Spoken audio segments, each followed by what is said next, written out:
Bonjour, bienvenue dans le 12-13 en Normandie. À la une ce midi, troisième journée de combat en Ukraine et les mobilisations s'organisent un peu partout dans la région. Nous y serons évidemment et puis vous entendrez le témoignage d'un ancien diplomate russe d'origine ukrainienne, Vladimir Fedorovski.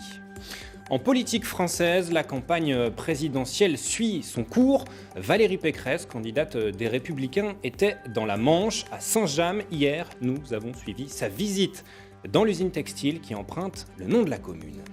Et puis focus sur l'anosmie, un mal trop peu connu qui entraîne la perte du goût et de l'odorat. Demain, ce sera la journée mondiale consacrée à cette maladie. Nous irons dans une école de Caen où une association normande sensibilise les enfants. Et comment vivre sans le goût et l'odorat ? C'est justement l'un des symptômes du coronavirus. L'anosmie est un mal bien plus fréquent qu'on ne le croit. Et demain, ce sera la journée mondiale dédiée à cette affection. À cette occasion, une association essaye d'informer et de sensibiliser le jeune public dans une école de Caen, l'école Sainte-Marie. Ils ont organisé des animations. Jérôme Ragnaud avec Lola Baudin-Adriaco.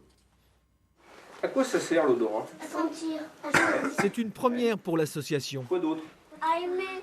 S'adresser à un tout jeune public, en l'occurrence des enfants de 5 et 6 ans de grande section de maternelle. Fondée il y a 4 ans, anosmie.org s'adresse plus habituellement aux adultes et au pouvoir public. Ça pique les narines. Ah, c'est de la lavande. La séance s'articule autour de 5 ateliers où le goût et l'odorat sont sollicités de diverses manières. Tu sens quelque chose ? Et là ? Oui ? Les enfants circuleront de l'un à l'autre. Notre copain, il a dit c'est de l'eau de mer. Vous avez vu ? Une façon de les sensibiliser à propos de ces sens quelque peu ignorés. En fait, on les connaît, mais on ne s'en rend pas compte. Et c'est uniquement quand on perd l'odorat qu'on comprend comment tout fonctionne. Mais effectivement, on manque un petit peu de culture.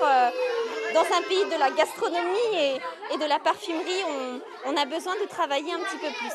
Vous allez prendre le morceau de chocolat, vous allez le mâcher, mais avec le nez fermé comme ça. À présent, les déficiences liées à la vue et à l'ouïe sont bien connues et dépistées précocement. Mais il en va différemment pour les troubles du goût et de l'odorat qui fonctionnent en symbiose et face auxquels nous ne sommes pas tous égaux. Oui, c'est un sens inné, c'est vrai, mais qu'on a totalement oublié. Et la pandémie nous l'a rappelé, puisqu'on a encore beaucoup de Français qui en souffrent, qui ne l'ont pas retrouvé. Certains même ne le retrouveront peut-être jamais. Mais ce qu'on a remarqué surtout, c'est qu'il n'y avait pas de traitement. Il y avait un vide médical, un vide scientifique et un vide sociétal aussi, autour de ce sens, quoi. Pourtant, ces troubles sont plus fréquents qu'on ne le pense. 15% de la population souffrirait d'anosmie ou d'hyposmie, perte totale ou partielle de l'odorat.